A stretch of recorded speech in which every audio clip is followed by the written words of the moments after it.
As the owner of Count's Customs, a Las Vegas-based auto and motorcycle restoration shop known for his signature bandana love of rock and roll and incredible talent for creating jaw-dropping custom vehicles, he shot to fame with the hit show Counting Cars. This is where the nickname Count originated. We created a character named Count Cool Rider CC Rider. After making appearances on Pawn Stars and launching his own popular program in 2012, which abruptly ended in 2021, Danny Koker became well-known, yet behind the glitzy vehicles and screaming engines. Danny's path hasn't been without difficulties, including team-related legal disputes, rumors of financial difficulties, and conflict inside his company. Count's Customs hasn't always been a pleasant sailing experience. Growing up in a family of musicians and gearheads, Danny Koker's journey into the world of custom cars began with a lifelong love for all things automotive. He developed an eye for vintage cars and custom motorcycles. In fact, he once stated, in an interview with Roadkill Customs, "I've been a car guy as long as I can remember. I can't even picture a moment where cars or motorcycles haven't been a part of my life."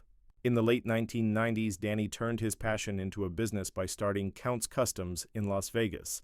Instead of depending on gaudy advertising, he established a reputation for doing excellent work and having extensive knowledge of vintage cars. Word quickly spread, and his distinctive ability to combine bold customization with classic style caught the attention of the close-knit car collecting community.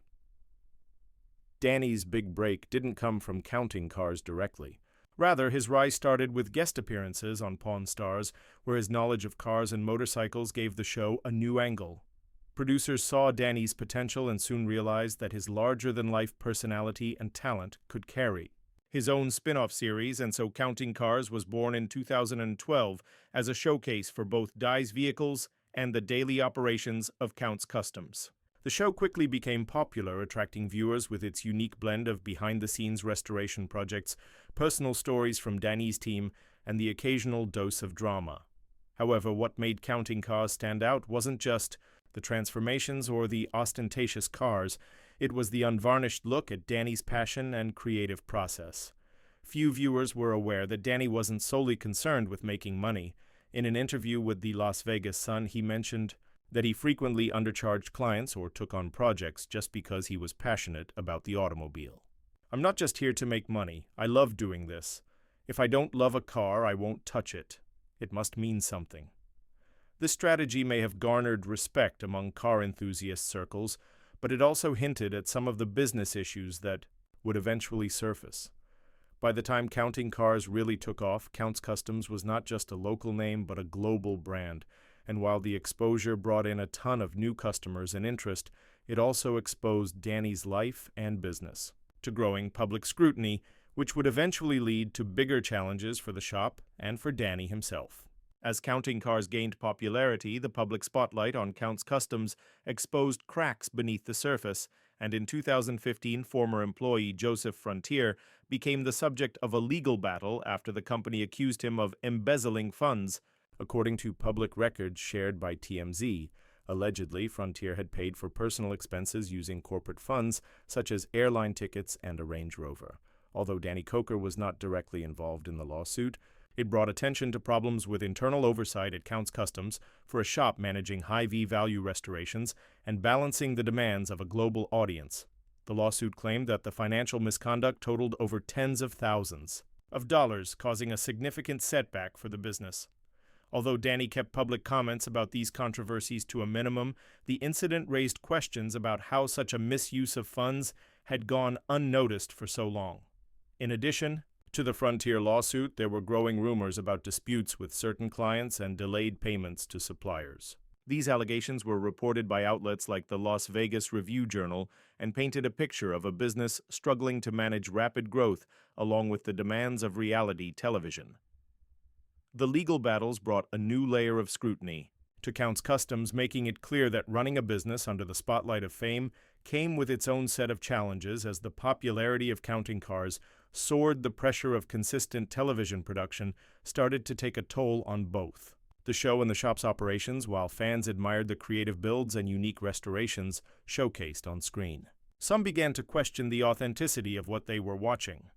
Accusations of staging and scripted moments surfaced, with some viewers pointing out discrepancies between the show's timelines and the complexity of the projects, featured a recurring criticism, which was also noted in discussions among car enthusiasts on forums like carcomplaints.com, was that certain builds looked rushed or incomplete when compared to Count's Custom's earlier work. These complaints raised concerns that the demands of creating weekly episodes for a hit show were forcing the shop into compromises that wouldn't have occurred under normal circumstances. Fans noticed the inexplicable disappearance of important team members during this time, which heightened speculation that longtime team members were departing because of behind-the-scenes conflicts, and tensions within the team also became more visible.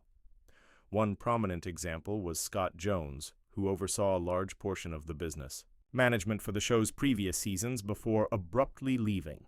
Fans conjectured that internal conflicts and the shop's mounting demands may have contributed to his disappearance, but Danny insisted that the emphasis of counting cars remained on craftsmanship and the backstories of the cars. An interview with The Son of Las Vegas. Danny talked about the difficulties of juggling a television program with his passion.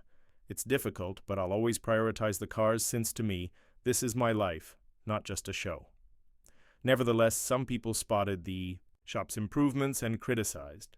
Despite the issues and problems that have surrounded counting cars and Count's Customs over the years, Danny Koker continues to be active both on and off screen, and the shop remains the focal point of his brand. The authenticity and passion that initially drew them to counting cars felt diluted by the growing demands of fame and television production. The challenge for Koker was to maintain the trust of both his audience and his clients while juggling the hectic world of TV production. One of Danny's most noteworthy endeavors outside of Count's Customs is his ownership of Count's Vamped Rock Bar and Grill in Las Vegas, which showcases his intense love for classic rock and features live performances by regional and national bands. Danny has expanded his interests and directed his energy into side projects like music and entertainment. This area enables Danny to combine his two lifelong passions, music and community, which he often discusses in interviews. In addition to Vamped, Danny continues to perform with his band Count 77, which has released multiple albums and toured extensively. Although his music career is never as well known as his TV persona, it offers an escape from the pressures of his international fame and serves as a creative outlet outside of the garage. As for Count's Customs, the shop is still open and continues to take on high-profile restoration and customization projects, but it has maintained a lower public profile in recent years, possibly to focus on preserving its reputation in the face of the growing criticisms discussed earlier. Customers now report that the shop prioritizes transparency and realistic timelines, suggesting that lessons may have been learned from past mistakes. Interestingly, there are still rumors of financial strain surrounding Danny and his business endeavors, despite the lack of concrete evidence to support these claims.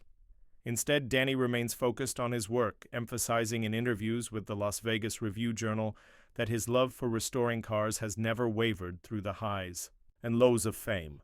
However, as the spotlight has somewhat diminished in recent years, it raises the question of whether Danny will continue to spread his talents across other ventures or stay focused on Count's Customs.